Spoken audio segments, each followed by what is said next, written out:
Okay, so for the next adventure, it's going to be a little different. We're going to be camping in a somewhat remote cabin along the park's highway in the Kasugikan State Park, which is just a little south of Denali National Park.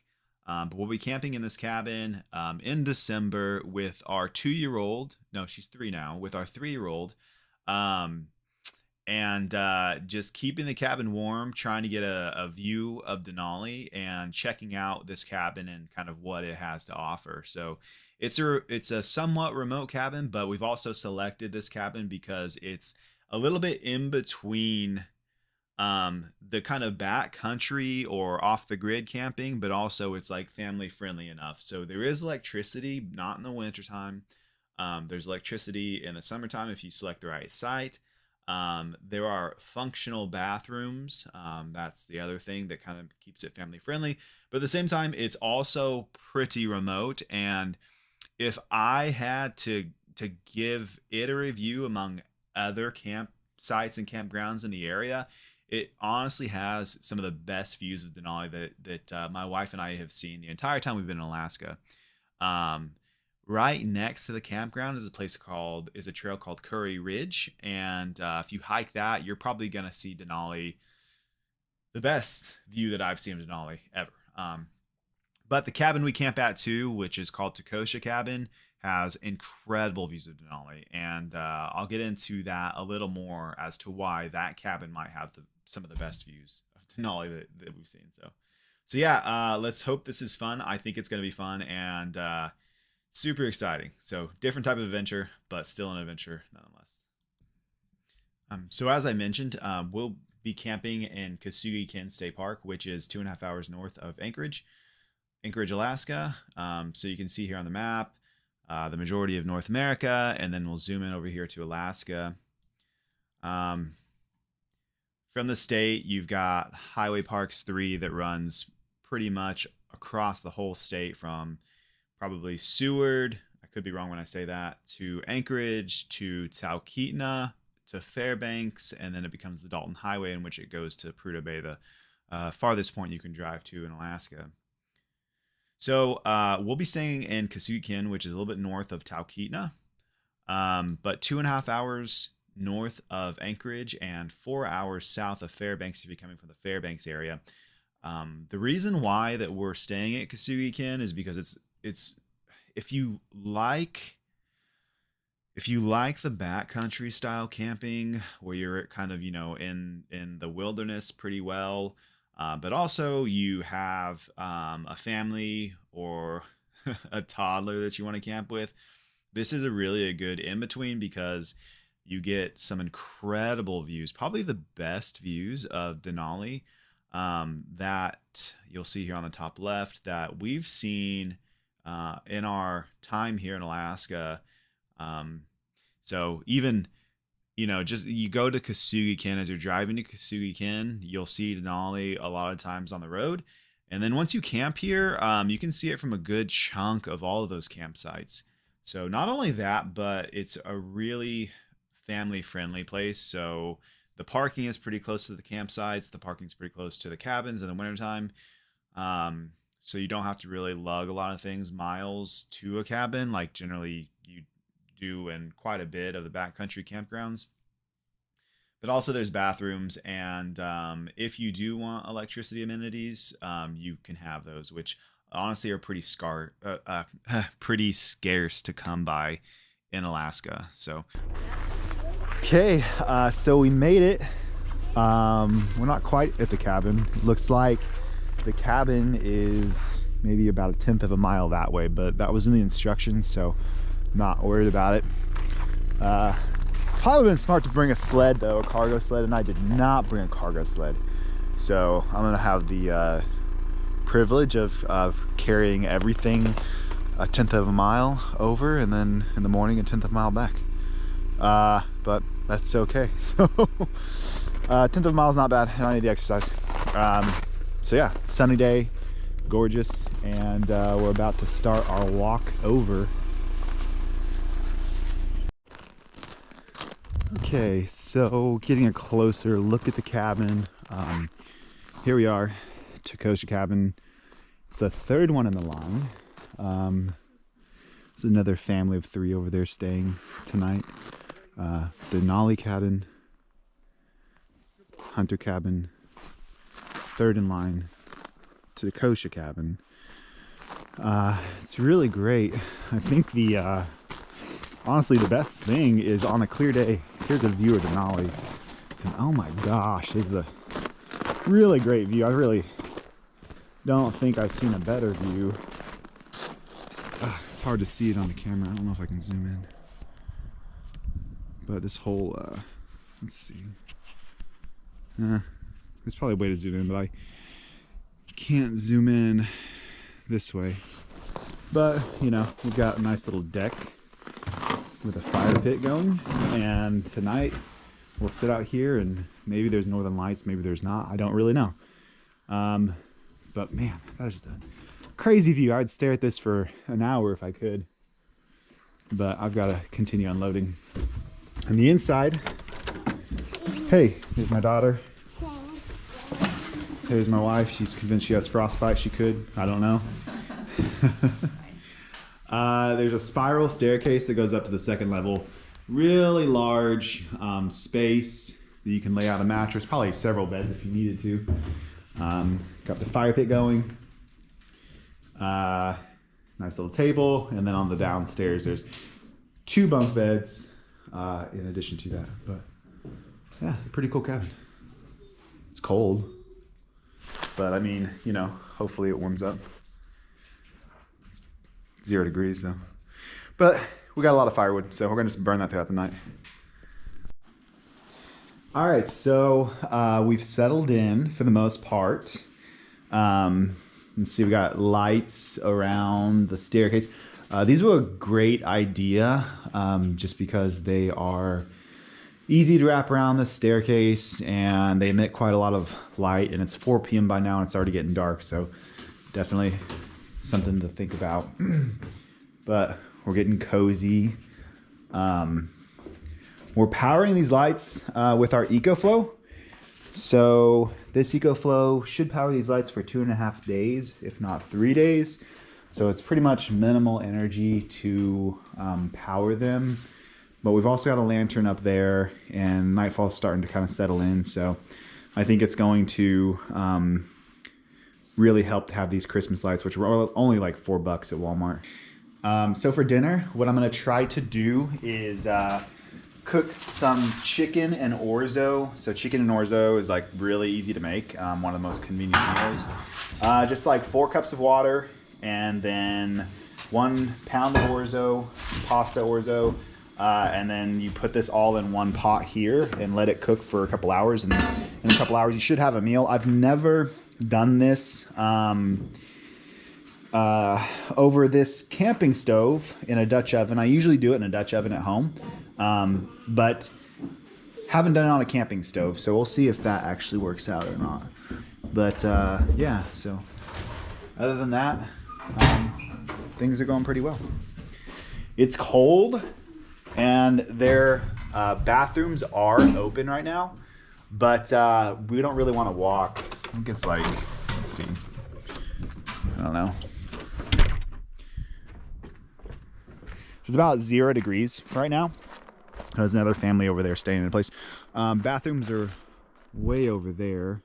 It's probably about 25 yards over in the distance. So what we did is we brought a portable bathroom, and nobody wants to get up at 2 a.m. in the middle of the night and walk 25 yards. So we brought a portable bathroom for us. How much is a cup? Is it 16 ounces? This could end up really bad, or it could end up really good. I don't know.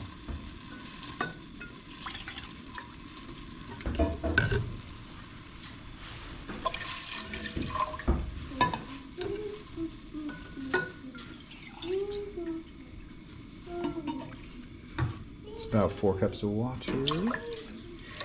And the other mistake I made was the chicken is probably frozen solid. So Gonna have to thaw that out a little bit.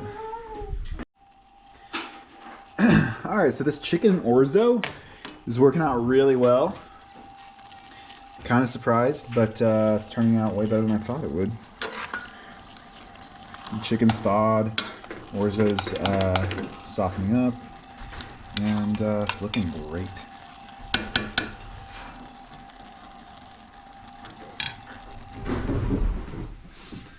We got Evelyn over here, about to set up her, let's see, looks like we're watching, Evie, what are you watching today, Evan? Looks like Rudolph. So we're gonna put Rudolph on the, we brought a little TV so that she can watch Rudolph tonight and just chill. But this is like a little kind of nook that she's chilling in right now. But... What are you doing? Oh God. If you want to put it into hard mode, you take a 3-year-old. Yeah. 3-year-old makes camping in cabins hard mode, that's for sure. Okay, so it's about what, 6:30 p.m. tonight, and I think I've gone through almost 2 bundles of wood, and we brought 5. So I'm gonna go outside and see if I can find some wood real quick. I've got my silky saw, which is the lightweight saw that I use to cut wood out in the wild. It's pretty snowy, but I've got a good feeling that if I dig quite a bit that I'll find something, but we will see. Okay, so there's at least 2, and then a couple other pieces. It didn't take too long, about 10 minutes to cut it. I think it's dry. It's looking good. So yeah, I think at the very most, I'll come out here, cut one more piece, maybe once I catch my breath, and then that's it. I'd do it for the night. The only thing I wish I had was a maul or a hatchet, because, and actually I do have a hatchet, so I'm gonna try to use that in a little bit, but I don't know if these are gonna fit in the fireplace too easy. If not, I'll just cut them up a little more. So yeah. All right, so we're going on a trip to go look at the stars. It's a clear night. There's no northern lights, but it's a clear night, so there's stars. You want shoulders? Yeah. All right, hold on 1 second.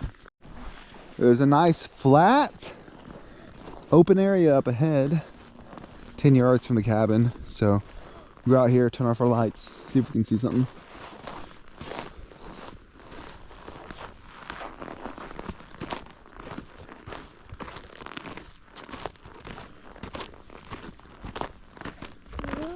So this is December.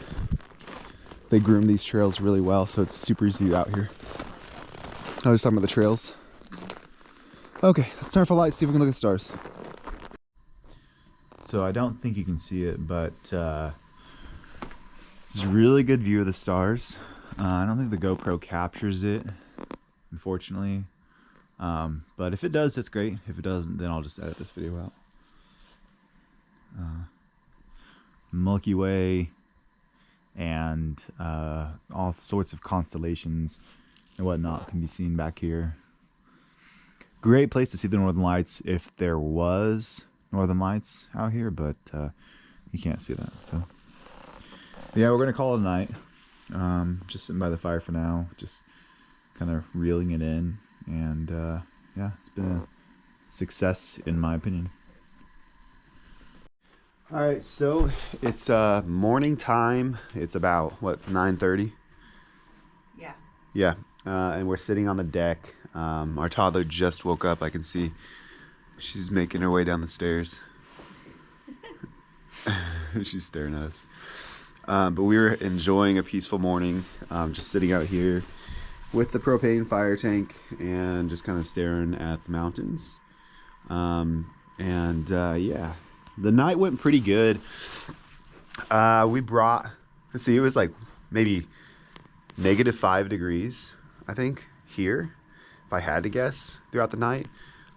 We brought 5 bundles of wood, burned through, and this has only been one day. We burned through all 5 bundles of wood.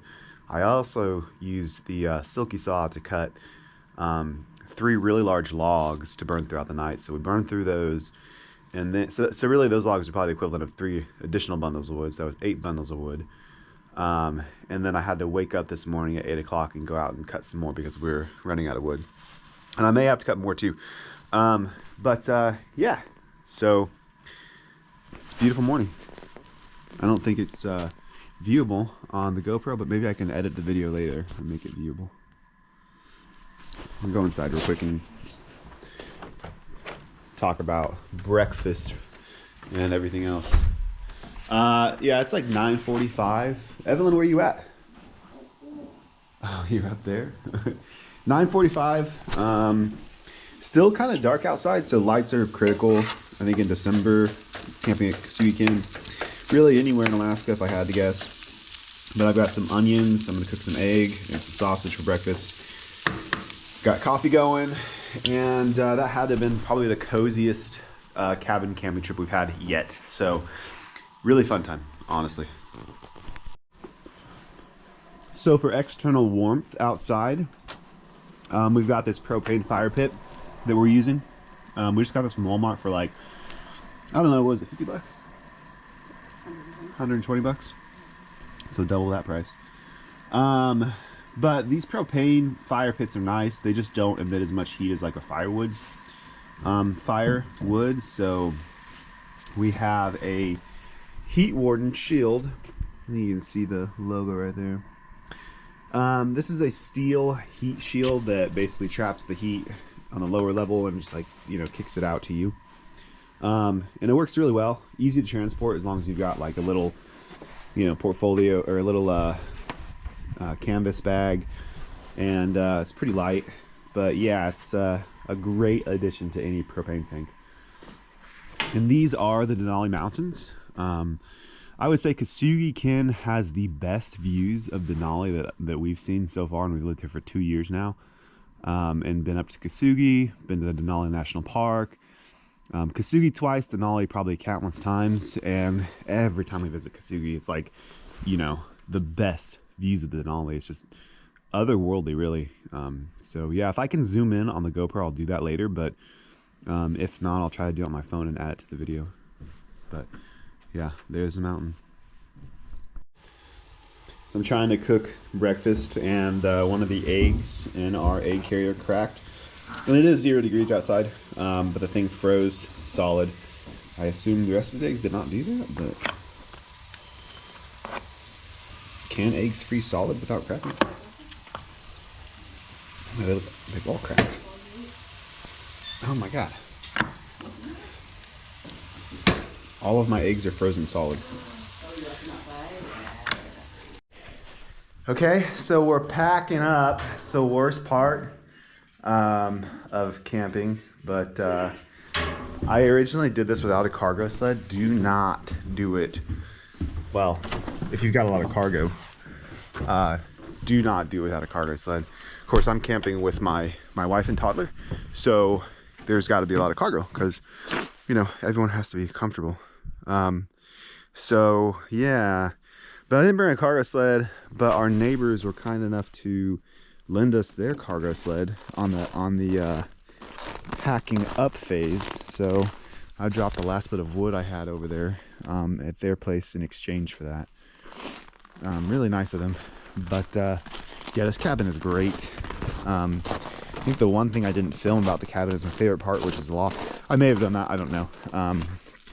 Let's do one more shot of it's 10:15, the sun's coming up, Denali is looking amazing, birds are flying. Yeah, that was a great place. Yeah, so one more shot of the exterior of the cabin. This is the rear. So you got this great deck to view Denali, and honestly the most expensive cabin over there is called the Denali Cabin. It has electricity, it's a lot more roomy, but the view to Denali is blocked by trees. This one does not have a view to Denali, blocked by trees. So my wife and I woke up earlier today and just kind of watch the sunrise on a clear day. It is amazing. So yeah, let me go around one more time just to conclude this little adventure of ours before I start hauling all of the comforts back to the car. And again, it's not a terrible walk. I mean, I hauled all of this by arm the other day, which sucked, but a little sore this morning. But it's doable. It's only a 1/10 of a mile. Hey, will you guys be quiet? I'm filming my YouTube video. I'll tell you what show you back to start watching. I'm kidding. Wait, hold on. I'm showing the YouTube channel the favorite part of the cabin, which is the loft. So we all slept up here, and let me tell you, it got hot because heat rises. And after going through 8 bundles of wood, this loft was warm, but you can fit probably 2 king-size mattresses up here. And then we opened the window just a little bit just because it got really hot. So yeah. Gotta say, cargo sled or not, still heavy. But instead of 20 trips, it's gonna be 3 trips to get back to the car. So, not all that bad. We got our dash hound is right in there, riding on the sled. I need to get her strapped up to this thing, and she can start pulling the sled like in the movie The Grinch. Make my life a lot easier. Put some reindeer antlers on her, see if she can tug this thing. I'm just kidding, Luna.